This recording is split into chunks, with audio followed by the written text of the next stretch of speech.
Owners Club exclusive podcast. My name is Kathie Sonner, and my featured guests today are Kim and Dave Myron. Good morning. Hi.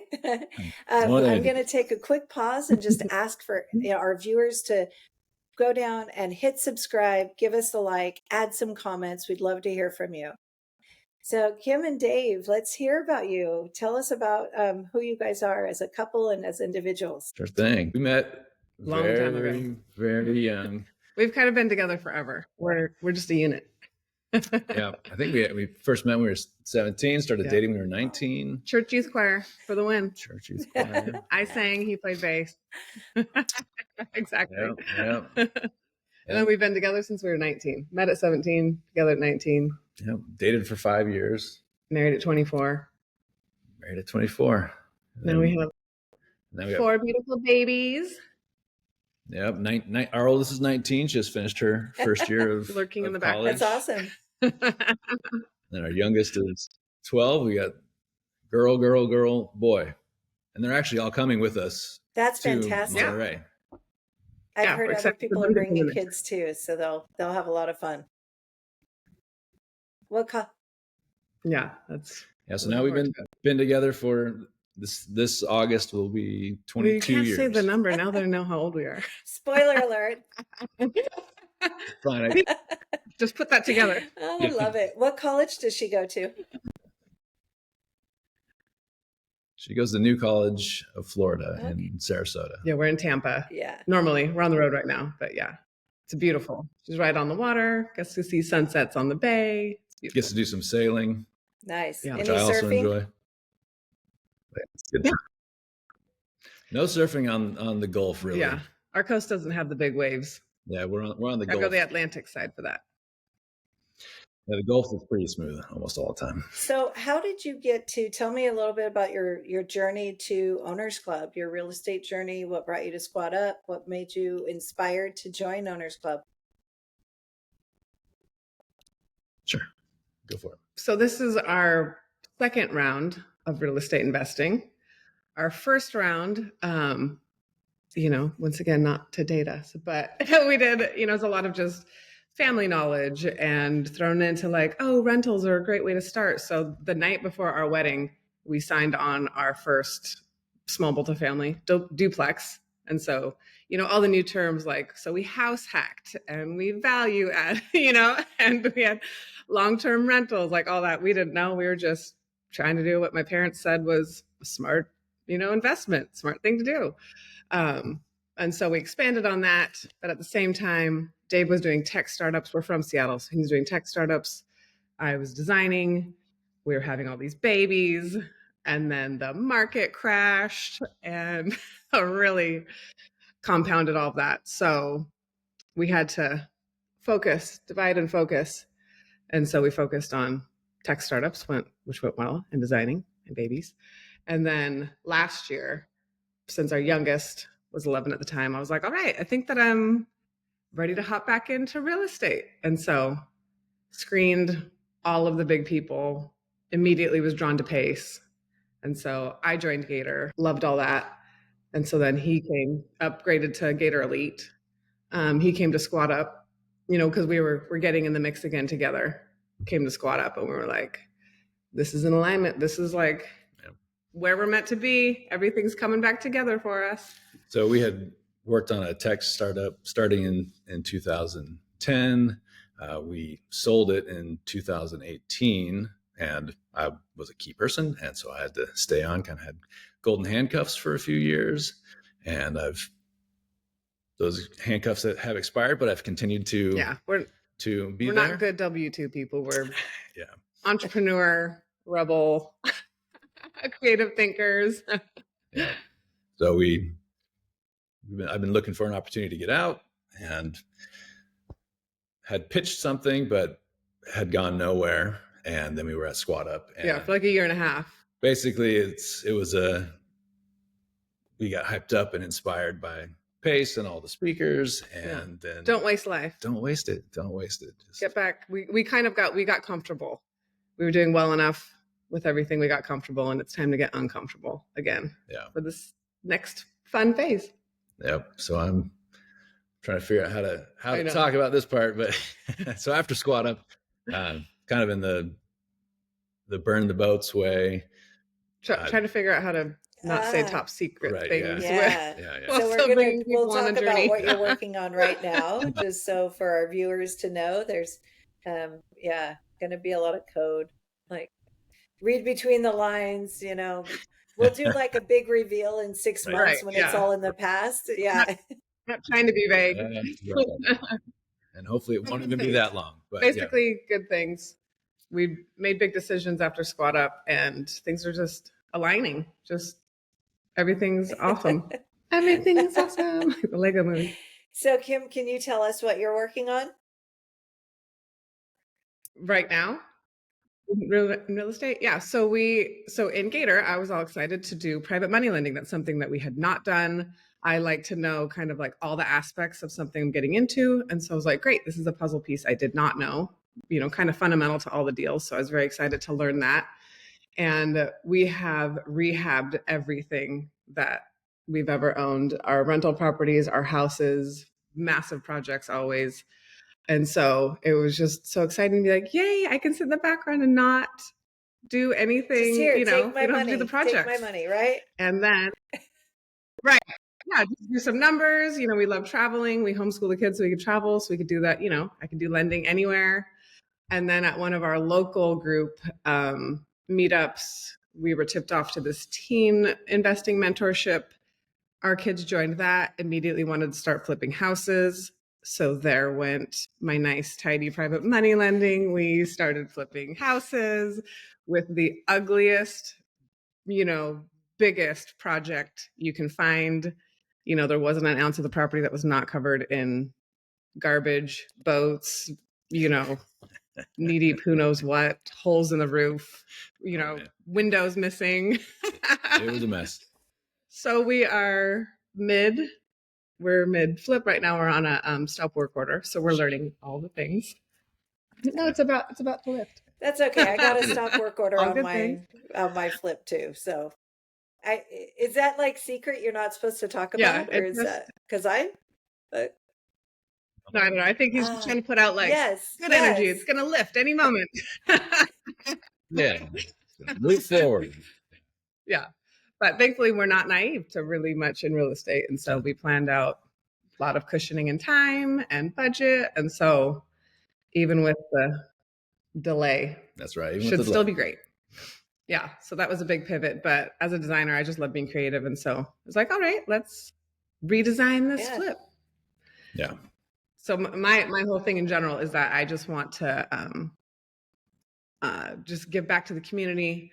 I love to, you know, I want to contribute beauty wherever I can and give back. And so I don't want to, if we're doing a flip, like we're going to do it. We're going to create like a really incredible home for whoever's going to be there. So we don't do just whatever's cheapest, white everything. Like I want it to be somewhere that people walk in and they're just like, wow, you know, they can relax and just enjoy it and be just so proud of like, I can't believe this is my space. And that's even true in other areas that we've looked into, like co-living. I know that's a big thing in Owners Club and beyond. We actually had a place under contract, and it was going to be kind of the similar thing. It's like we don't want to just have these things be prison cells, right? We want them to feel at home. And at every level. They're revitalized. And affordable housing should still be beautiful, and you should still be proud. You should still want to like go there, you know, get that like, I'm home kind of feeling, you know, not cold and rigid. And what's your term? Restorative housing. That's my Mount Everest. Tell us a little bit more about that. How many people do you hope to affect in the next 5 years? A lot. I mean, it'll be probably, I need to gain all the skills and all the people leading up to that, because I see it as I would like to completely change how multifamily is built. I think that it should be focused on humans thriving, not just bottom dollars. You know, in America, it's crazy that we're so sick from our food and materials that we're surrounded by all day. And so I want to solve that on both ends. And so I want everything from, you know, just first of all, of course, just incredible like Scandinavian modern design, like beautiful design. So you want to live there because it's just, a beautiful space, tons of greenery based on like edible landscaping. So especially down we're in Florida. And so, there's avocados, mangoes, all the fruits, everything. The landscaping can feed residents and have vertical landscaping, I would like to bring in the best of everybody from, even like modular options are happening so rapid right now.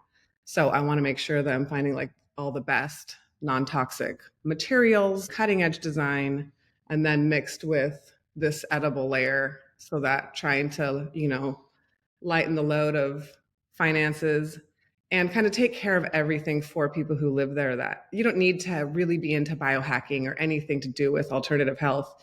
You just feel really great when you're at home, period. And that's it. I just want it to be like, I've got you. I've put it all together, kind of like human battery charging, that when you're at home, you leave in the morning and you just feel fantastic. And you don't have to know why. I want to live I've there. taken care of all of it. So that's what. Yeah, me too. Exactly. I think you'll all of our appreciate kids. this. Yeah. So, right outside this window, there's a flower bed that used to have shrubs in it. And my husband and I stripped the entire flower bed, and it is now a vegetable garden. Yes, exactly. Right. Yeah. Use some square foot gardening. I mean, yes, that's exactly what. And it's beautiful. No. It doesn't have to look like it's a farm. I know. I have this fantasy of like cutting up all the grass and creating different garden areas and these pretty little paths and everything around our yard. I just think it would be incredible. So I can see what you're talking about in that whole, you do that in a multifamily level, and it really does become that, right? Between the buildings and the walkways and everything is people's gardens. And yeah, that's really cool. And just in that also then all, just having that sense of community, because it'll be beautiful and you'll want to be outside and you'll want to be in it and, solving that lonely factor. Dave, we want to kind of tiptoe around what you're doing right now because we need to, right? What does the future hold for you? Where do you see yourself in 1 year with Owners Club? Let's see.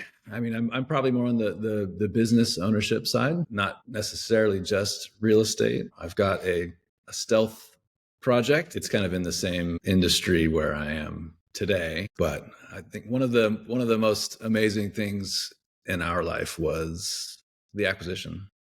That kind of changed our whole.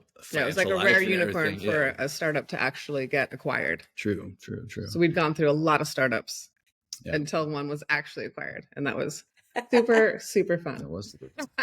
Yeah, so that's kind of my. We'd like more people to get to experience how cool that is. Exactly. Yeah. So that's kind of the working Mount Everest. I know that they change. I struggled actually with Mount Everest trying to define that. Everyone else has got all these great things. They're going to help all these people, and maybe I haven't. But I think this is a really good, unique one.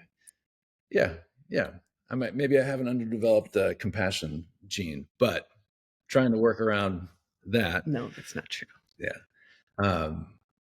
I want to bring that joy of acquisition to my employees as well, and just be able to share that. Because I know everyone involved, not everyone involved in our acquisition got to be a part of the joy of the acquisition. Some of them were just, it's a job, and now they have a new boss. So I want to make sure that everyone gets to experience that. And we're shooting for a really big exit within 5 years, and we'll figure out how to get there. That's going to be the growth. I think one of the interesting things about the Mount Everest is that it shouldn't be a goal that you can see a clear path to today. And the person that you are today can't achieve it. So you have to change and grow and become someone else if you want to make your Mount Everest summit. She's saying you're excited to become that person that you can't see. Yeah, it's terrifying. I mean, right. I go back and forth between being super excited and being absolutely terrified. Oh, yeah. Because who am I? I can't do that. Exactly. What am I thinking? Yeah. Just kind of a theme with our involvement with, or at least my involvement with Owners Club, is a lot of imposter syndrome. And I know that many other people share that, and trying to figure out ways to overcome that, or through exposure therapy, I guess is one of the good ways of doing that. Why we're here. Being in Monterey is going to be really a game changer for you and how you feel in that. It's really an incredible experience. We're looking forward to it. Yeah, that's good to hear. I do the imposter syndrome even with the trips because we love traveling and we love meeting people, but I still get into like, oh, but should we go? Like, who are we to meet people? You know, like we're not cool enough to like. Right. I was actually at the Golden Ticket event this last Friday, June 6th, and Maria Campbell was there. She gave a little intro to the event, and one thing I took away from it, she said, "Get on the plane." Right. She was talking about showing up, and kind of what Kim was talking about. Of like, should we do this? So I'm always grateful get afterwards. on the plane. Yeah. Every meetup when I started going back to meetups, I would totally sat in the car and was like, nobody knows that. Like nobody's missing me if I don't go in. I don't have to go in. And there's even some of that squad up too, right? And we were there together. I was always happy I went in. Yeah. And it was the draw of we can just retire back to the hotel room. You know, we showed up today. Yeah, we did all the stuff downstairs afterwards. You know, it's like getting involved. Get on the plane. Yeah, that's actually. And so actually, we're also going to Montana. So we actually this whole month of June we're away from home, and we're in the Northwest, and then we're going to Nashville for the kids for their mentorship, and then we're going to Monterey, and then we don't get back home until July 1st, and then Montana, and then we go to Montana 11 days later. Yeah, more new friends, see more folks, but yeah. If someone, yeah, exactly, all good things, but all about showing up, 100%, being in the room. Yeah, we keep reminding you. If someone wanted to work with you or bring value to you, what does that look like for you? That's a good question. Well, I mean, right now the most immediate is probably we talked about everything else, but Dave's really interested in converting apartment complexes into PadSplit, and is partnering up with in Tampa. The regional PadSplit rep is interested in partnering with us, and she's a host as well. Yeah, and so that's a great combo. Yeah, we're actually I'm trying to coax her into talking to the mayor of Tampa. The mayor of Tampa, one of her goals is to have 10,000 affordable housing units. And so I've been trying to push her to talk to her, because my opinion is that co-living is affordable housing for today, not 5 years down the road when you can build something new, right? That's way, so it'd be way fantastic too far in the future to get her help with converting the large multifamily. Yeah, so interested in people that have done that, perhaps. If they've converted apartment. Yeah, if anybody's done that, partnering up would be incredible. Acquisitions, private money. Yeah, capital. People want to join us. Yeah, that's what. Yeah, we're excited to kind of merge these visions of I want them to be beautiful spaces. You know, incredible for whoever's living there, and he wants to provide the affordable housing in. We would go PadSplit right now, since we'd be partnering with her. Yeah. But yeah, that's probably our immediate. And yeah. You're going to say how to contact us? I was just going to say, like, ironically, Casey is my pod leader. Fantastic.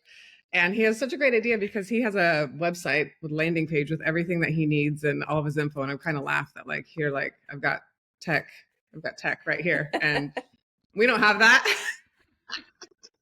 Yet. We don't have that yet. I'll get Lovable on it right away. Yeah, I mean, just normal, right? Just cell phone. I think cell phone. Yeah. Cell phone's the best right now. Or hey, no. Everyone needs to get on Discord. Oh yeah, Dave is rallying hard for everybody to get on. Pace, you gotta get on Discord. He keeps sending out stuff on Kajabi. Too. I'm like, am I missing something here? Oh, wait a minute. Yeah. And I sent Rich a message, I think, and I was like, hey, you gotta get Pace on Discord. I love it. Moved over here too. Yeah, so reach me on Discord. Right, cool. How about someone who's not, because they haven't integrated Gators and Sub 2 yet. So is Instagram a viable option? Do you guys have a following on Instagram or a handle that you? Facebook. Okay. Facebook. Yeah. Yeah, we're both on Facebook now after many years of being. Yeah. Hop back on it just for this. Right, yeah. So definitely Facebook. Or cell phone. I don't care. My cell phone blows up all the time, right? Everyone gets so many messages. 206 898 And we need to have it. 2846. I will put that in the show notes for everyone. And feel free to reach out to Kim and Dave Myron. Super excited to see you guys in person in Monterey. And thank you so much for being here. You guys did great. I love your energy together. It's just palpable. It's so much fun, loving energy. You guys are adorable. Yes. Thank you for having us. We feel very flattered. Yes, you're so cool to be on your podcast. See you soon. We'll see you soon. Yeah, thank you.